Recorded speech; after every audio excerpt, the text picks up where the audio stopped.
Saya panukno tidopak langiti sia diaro pangurupi onro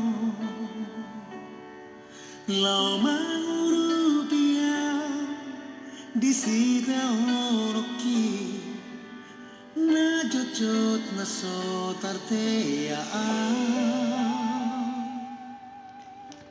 Selamat pagi dan shalom bagi Bapak Ibu, saudara-saudari yang terkasih di dalam Kristus Yesus. Hari ini kita kembali bersyukur untuk segala berkat Tuhan yang masih dianugerahkan bagi kita, yaitu melalui kesehatan dan juga nafas kehidupan, dan hari yang baru yang masih kita rasakan sampai saat ini. Mari mengawali hari ini dengan persekutuan kepada Tuhan melalui firman-Nya. Kita berdoa. Kasih karunia dan damai sejahtera dari Allah Bapa kita dan dari Tuhan Yesus Kristus menyertai kamu. Amin.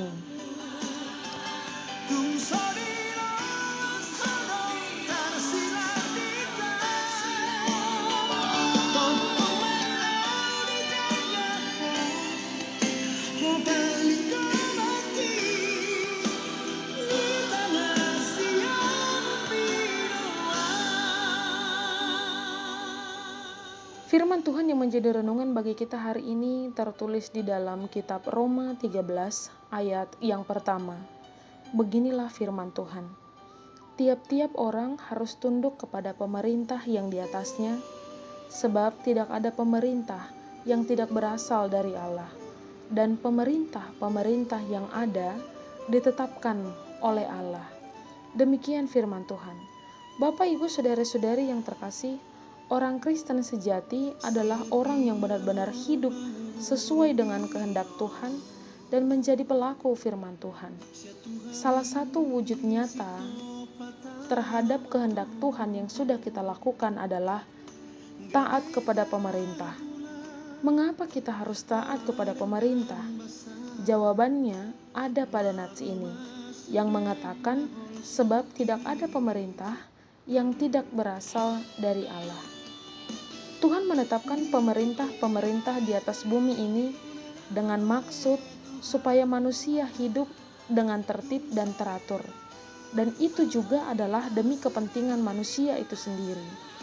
Dengan kata lain, pemerintah adalah wakil Tuhan di dunia ini.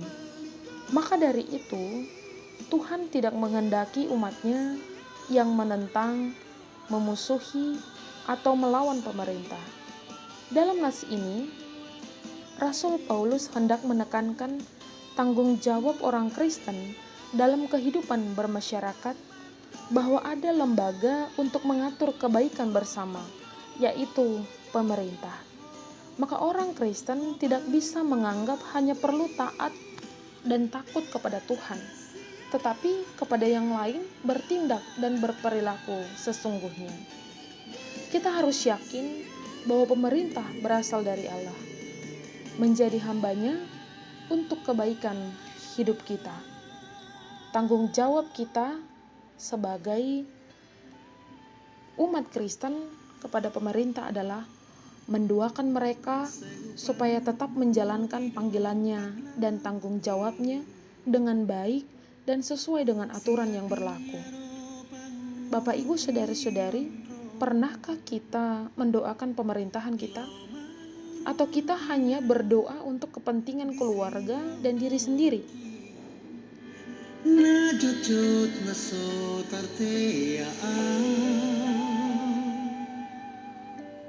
Apakah selama ini perkataan dan perbuatan kita mencerminkan bahwa kita menghormati dan menaati pemerintah? Perlu diingat dan disadari, kita menaati pemerintah karena berarti kita takut akan Tuhan.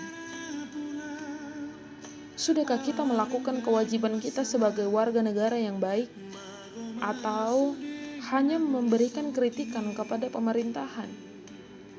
Hal ini sangat penting untuk kita renungkan. Saudara-saudari, jadilah warga negara yang baik, karena jika membuat masalah atau berbuat jahat, maka Allah akan membalasnya. Bisa jadi Tuhan menyampaikan amarahnya melalui pemerintahan. Maka lakukanlah kewajibanmu sebagai warga negara yang baik dan teruslah berdoa bagi mereka. Amin, kita berdoa. Terima kasih Tuhan untuk sapaan firman-Mu hari ini yang kembali menguatkan kami untuk menjalani hari-hari kami sampai saat ini.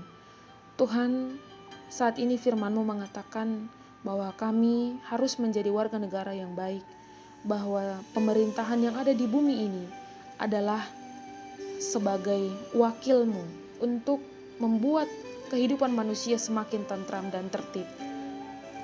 Kiranya ajari kami untuk selalu berdoa kepada pemerintahan, supaya mereka semakin kuat dan semakin bijaksana untuk melakukan yang terbaik di tengah-tengah bangsa ini.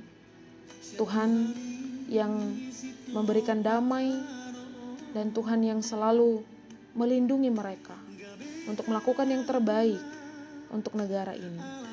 Tuhan berkati setiap orang yang mendengarkan firman-Mu ini. Sembuhkan mereka yang sakit, bantu mereka yang sedang pemulihan Tuhan. Dan kiranya Engkaulah yang campur tangan atas segala aktivitas pekerjaan tangan dan juga setiap langkah kakinya. Tuhan yang menghiburkan yang sedang berduka cita. Tuhan yang menopang ketika mereka menghadapi berbagai persoalan. Dalam satu hari ini Tuhan, kami menyerahkan seluruh hidup kami hanya ke dalam tangan pengasihan-Mu. Ini doa dan kerinduan kami Tuhan. Kiranya Engkau yang mengampuni segala dosa kami. Terpujilah nama-Mu sampai selamanya. Anugerah dari Tuhan kita Yesus Kristus, kasih setia Allah Bapa, dan persekutuan Roh Kudus kiranya menyertai kami. Amin.